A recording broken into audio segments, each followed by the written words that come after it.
All right, I'm here with Andrew Balent at his home in Greensville, South Carolina.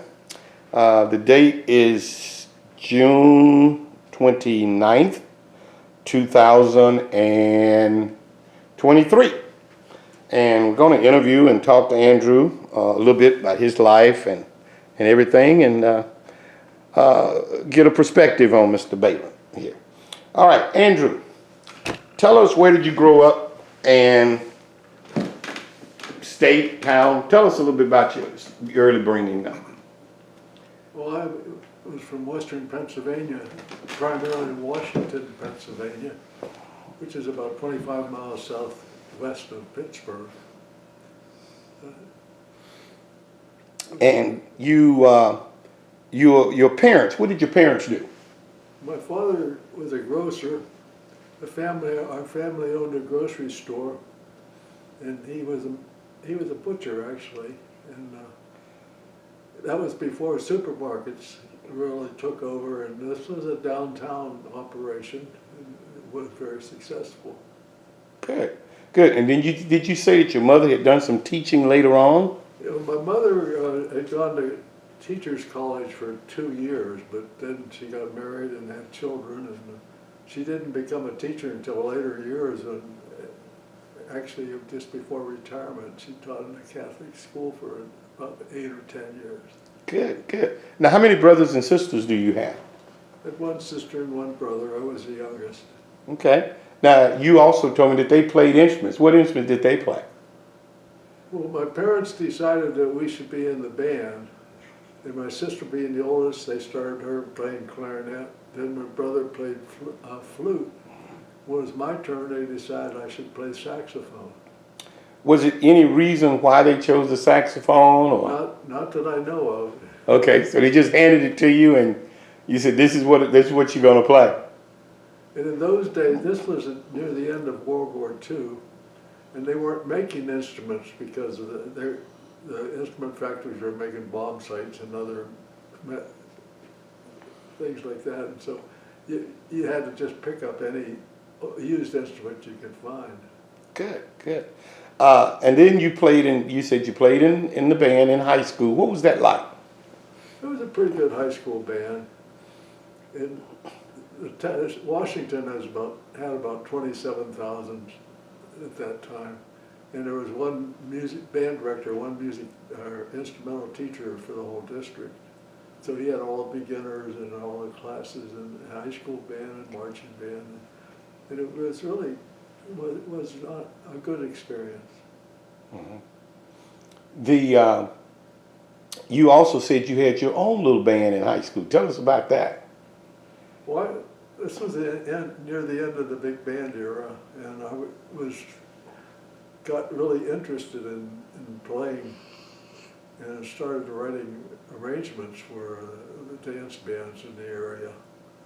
And I did that in high school with some success. Well, good. You also told me a story about you would work at your father's shop and then go play. Yeah, when I was in high school, I was playing jobs on weekends, and I worked at the store on Saturdays and the summers. And on a normal Saturday, my senior year, I would work at the store from 8:30 from 5:30 in the morning until 8:30 and 7:30 in the evening. Then go home and rest a little bit, and then go out and play for 3 hours at night. That's great. That's great. Then, then you said you went on to college, but at that time you was only interested in writing jazz band music. I think you said you liked the jazz band. Yes. Right. And then, so when you went to college, you told me you went to a couple of your first university, then on to the second university. Tell me about those experiences. Well, I went to Syracuse my first year. My band director recommended a college up that area. And I enjoyed Syracuse, but it wasn't really a good school for bands in those days. Plus, they weren't teaching saxophone. They were just teaching, you had to play clarinet. So, although I liked the school, I didn't want to stay there. But by the way, my roommate at Syracuse was Ed Lisk. So I got me, Got to meet Ed. yeah. Good. Tell us about that bowl experience. You said Syracuse went to the Orange Bowl, didn't you? Yeah, I was in the marching band and we went to the Orange Bowl and played Alabama. And what was the score? It was 61-6. Alabama. And let me look at my notes. Go ahead.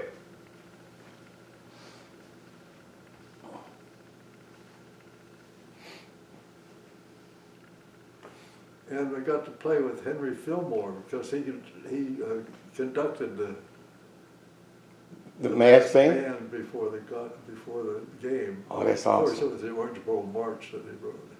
That was the Orange Bowl March that he wrote for that Yeah. particular one? Okay, because I know the Orange Bowl March. Well, I assumed that they did it every year at the Orange Bowl. Oh, okay. Well, good, good. So that was actually premier performance of the Orange Bowl March. I don't know. You don't know I for don't- sure? I don't think so. Oh, okay, okay. All right, and then you said there you went on to the University of Michigan. Yeah, I transferred to Michigan because they were starting a saxophone program there. So it was quite a change. Right. Well, you played in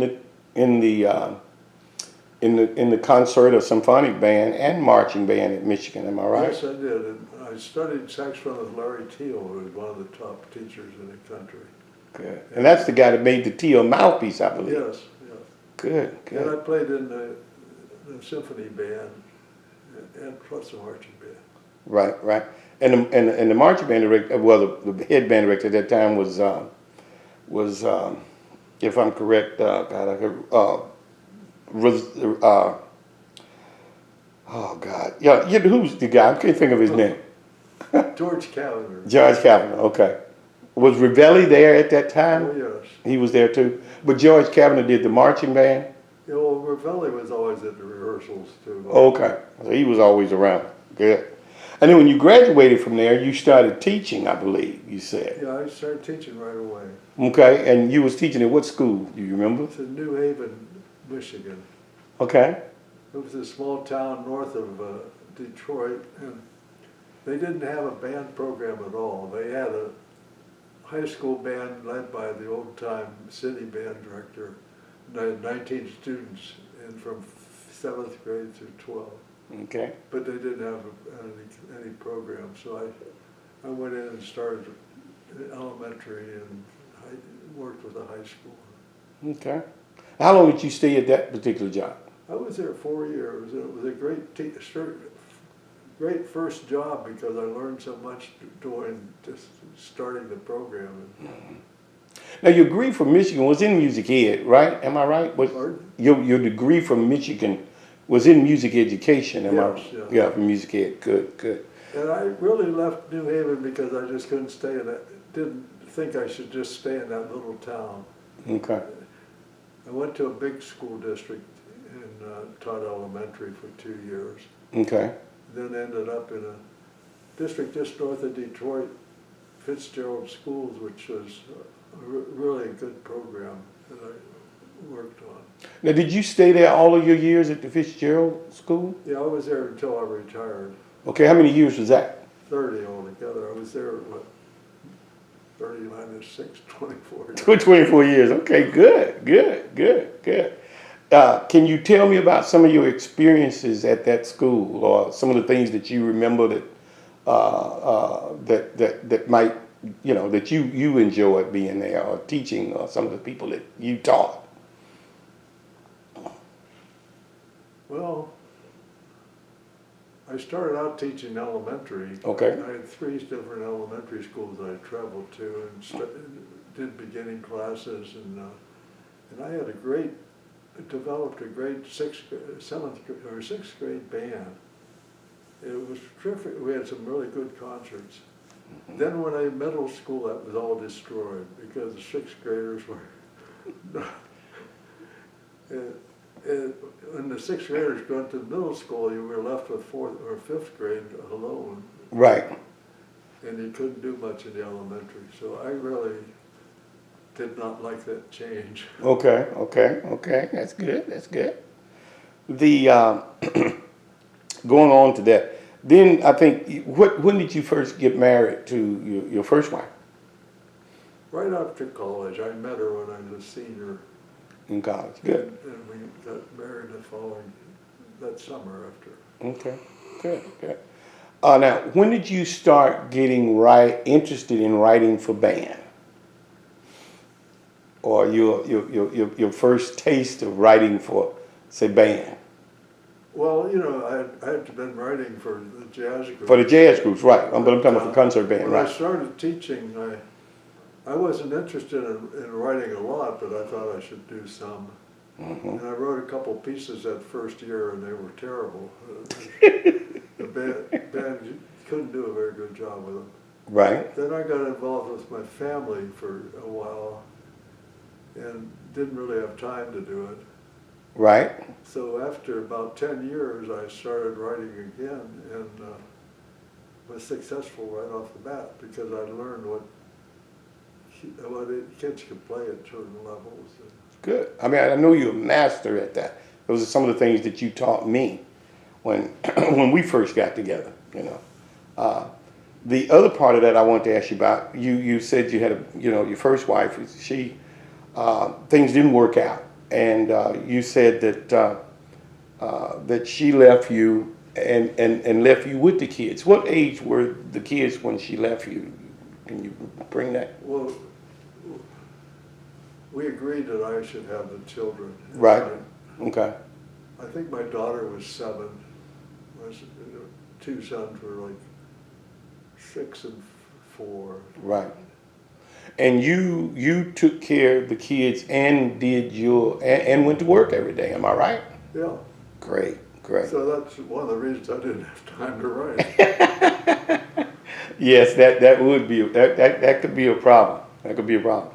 Now you met Roxy, which is the wife that I know of yours, your second wife. When did you meet her? Well, Roughly. about 1965. Okay. So we're around in there. Good. And you guys had a very, very happy life together. Yeah, we were married for 31 years. Right, until she passed away. And she passed away. But Right. We Okay. really had a good marriage. Good. Now let's get back to the writing. When you first started writing, and you said that your writing you learned a lot by teaching.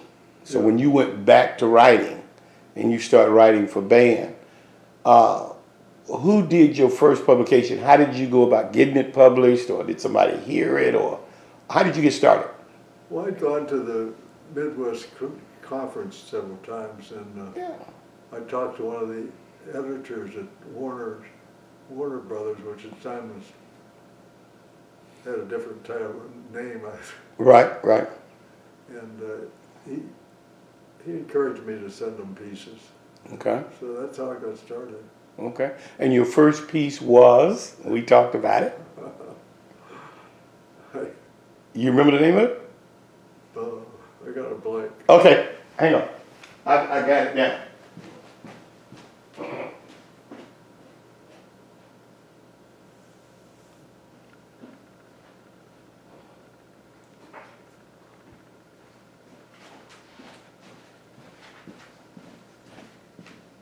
Fantasy on a 17th century hymn tune. Not a great title. Well, I mean, Fantasy on the 17th century. well, was it an arrangement of a hymn? Yes. Oh, okay. All right. Good.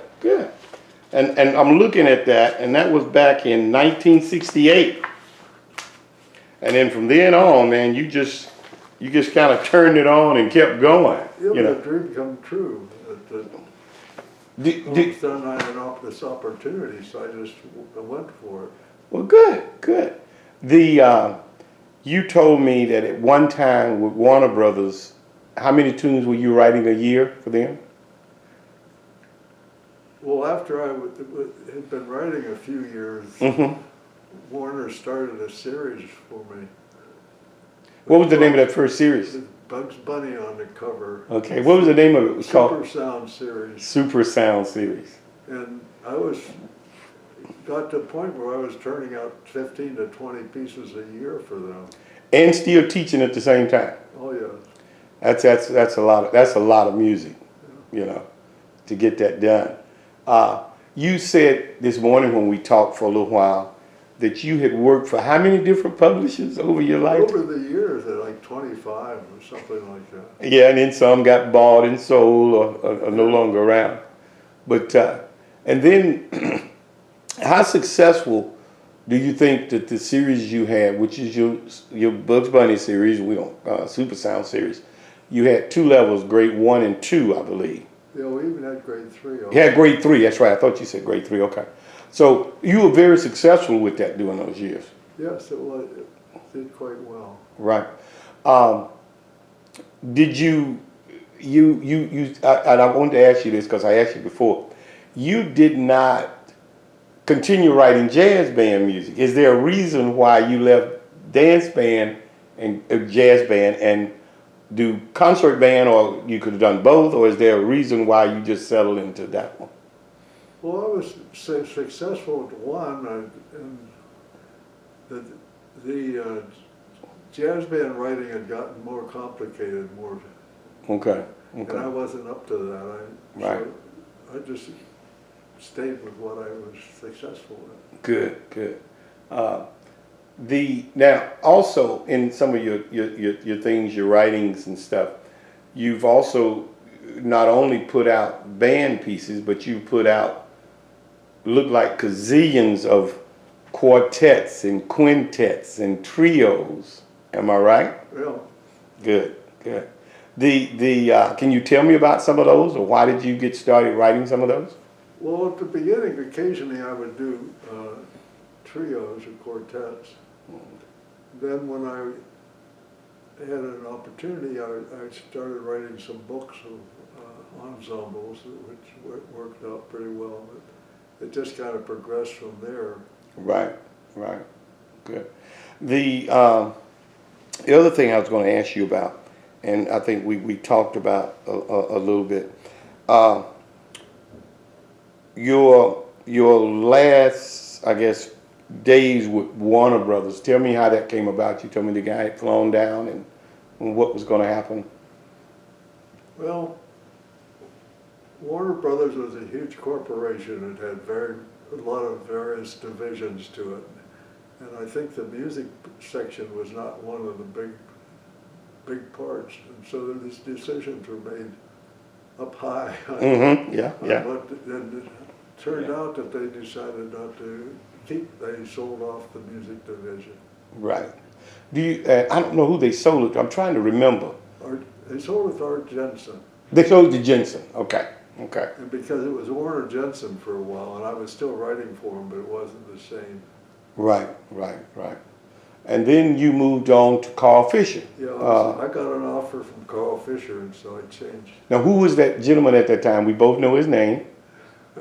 John Borner? John Borner. Borner, right, okay. Who stayed with us for a long time, you know, and that's when you brought me in with you that took my career from just being, I guess, going parallel and just went straight up once I became associated with you and those things. Now, let's go back and talk about some of your unique experiences. You talked about Henry Fillmore, that you was conducted by Henry Fillmore at the Orange Bowl. Now, you also told me that you had an opportunity to play with Percy Granger. Tell me about how all of that came about and what was that about? When I first started teaching in Michigan, Mount Clemens, it was a city that was the county seat, started a community orchestra. So I decided to play in that. And fresh out of college, I was good on different instruments. I played trombone for a while, and they had clarinets, so I had to find other instruments.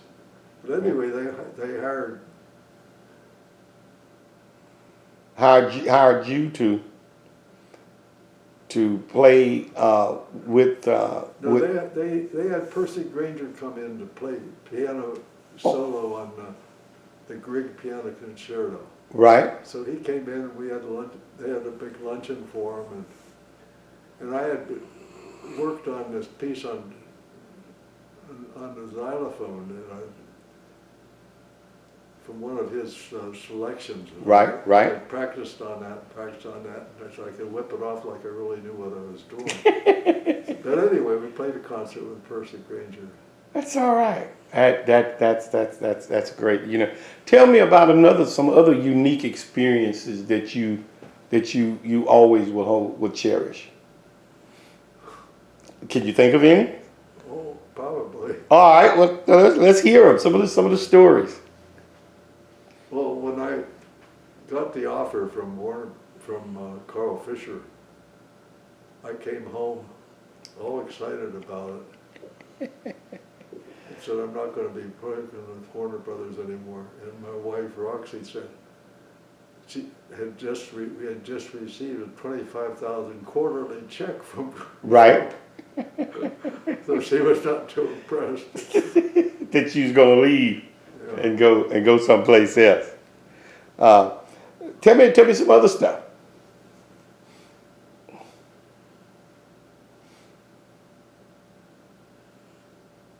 Can you think of anything else? It might be unique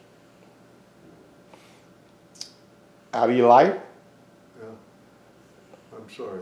Okay, that's all right. Take your time. Take your time. When you started working with Carl Fisher, what was that experience like? You enjoyed that with Carl Fisher? Yes, they had me traveling quite a bit. And the last year I was teaching was when I started with Carl Fisher, so we made an agreement with the school superintendent that I could take certain days off and had a substitute for Okay. the beginning club bands. Okay. But then there's no problem after that first year. Right. Well, let me ask you this. With Carl Fisher, you not only did the writing, but you also put out a method book, The Sound Spectacular. What was that? Tell me about what led you to go do that, to want to do a method. I had actually written the basics of the method book when I was teaching, and I used it with my students because the school actually printed it for me. Oh, okay. So and it was a dream of mine to have this published, and so that was wow when they decided to take it. Actually, I said, I tried to get it with some other publishers also. Right. And it was like,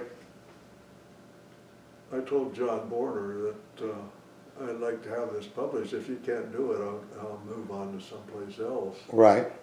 And when they said they would do it, it was like a dream come true.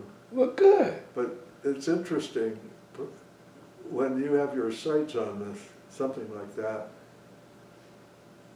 and then it happens, it's like you get depressed sometimes because it's the top of the world. What are you going to do after that? Yeah. So you have to set your sights even higher. Right. You can't just accept that as the end. Right. Well, now if I remember correctly, they did a video, a VHS at that time. Yeah. To advertise the method, which I still have a copy of it. And I know you probably There still was have. a school outside New York City that Right. they had me come and visit, and Right. they had the band there, and we did the video. Video shoot. Yeah, that was pretty special. I remember when I saw it. We by that time, I think when I came aboard was when you were just putting that all together and it was coming out. Yeah. And I always thought that was so unique to see all of that happen. And then you got me to write some of the supplementary material to it, the theory books and the skill builders. In fact, I think the skill builders still sell some. Yes. And there's still some schools that use those skill builders, that we did with that. Well, when the method was coming out, they decided they needed more than just one person out promoting it. So Mm-hmm. they wanted me to find somebody to Right. help do Well, that was good. Well, I mean, it certainly added to my career. You've also given me a list of clinics and things just for the interview. Andrew is extremely organized, and that's something that I could have learned when I first got started. If I had known you were doing those things, I might have tried to do some of the same stuff. You know, says you all of the clinics you did and all of the workshops that you did with the method book and things like that. You did a lot, and I know that you have them listed down, you know, for me here, so that they will always be around someplace. The you had some experiences with Bourne. When you did some stuff, and Miss Bunny Bourne. You remember you talked about her and how you met Morton Gould. Talk about that for a few minutes. Well, Ross Hastings, the editor that took my first pieces for Warner's, Right. we became good friends, and later years he went on to Bourne. He was working for Mrs. Bourne, and so I had several pieces published by Bourne. Right. So one time I was going to an ASCAP meeting. I decided to go to New York. Got up in the middle of the night and flew to New York and took a day off of work. And Mrs. Bourne took us to lunch, and I went to the meeting with her. And everybody was coming and bowing down. I'm sitting next to her. So the meeting starts, and it was a little boring, I guess. Right. And I was dozing off because I'd gotten up early in the morning to get to New York. So I kind of checked myself and looked up, and I looked at Mrs. Bourne, and she says, "And have you met Morton Gould?" He was sitting on the other side of her. Pretty cool. Pretty cool. Something I was getting ready to say. Of all the music, you've written over 600 and some pieces, I think, or 700 some pieces. We got that list is there. I wanted and I never asked you this before. What are some of your favorite pieces out of what you've done? What would you think? Well, I mean, pick 2 or 3 of them that you really, really like that you've done. Well, I did an arrangement of 2 Slavonic dances, which really works well. Okay. And That was with Carl Fisher, wasn't it? no, That was with Warner Brothers? Shawnee Press. Shawnee, that's right. Yeah, you told me that this morning. Okay. So you really like that one. And? I have a piece called "When the Wolves Howl," which is pretty good. I really enjoy that one. Right. Okay. And I've got scores of marches I've arranged. Right. I've done so many soothes.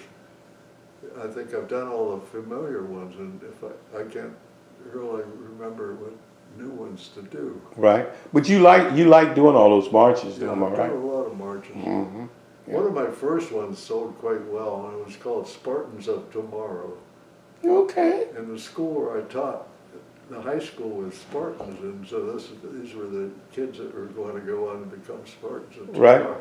Spartans of Tomorrow. That's a nice title. Yeah, Did you ever struggle trying to get titles for your pieces? sometimes, but Yeah. I find it difficult for me. Sometimes to just come up with a name. I have a whole list of titles that I've put. Sometimes I look through it and just Come up with a name? That's cool. I try to keep some, like when I'm driving, I might see some road signs or see some buildings and, just kind of write them down. Yeah, I've used where I've lived. Like I lived in the mountains, a place called Cliff Ridge, so I've done a Cliff Ridge over too. Good.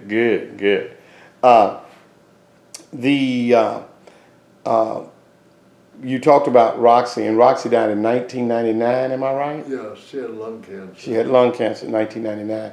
And then you married a new lady, and her name is God, I forgot her name. I'm here in the house. I married Carol in Carol. 2003. 2003, you married Carol. Yeah, and I remember you telling me that you were really excited about meeting her, and she's been like a really good person for you, and you guys have a great time together. One of the greatest experiences I've had is that I was approached by a man from Brazil.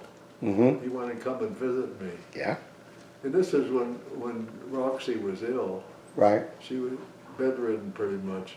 And he came and visited and I wanted to know if I would come and work in Brazil with his students. Yes. He had been buying my music at Carl Fisher in New York and really liked it. So I couldn't go that year, but the following year, there's a town called Volta Redonda, which is a big steel mill town.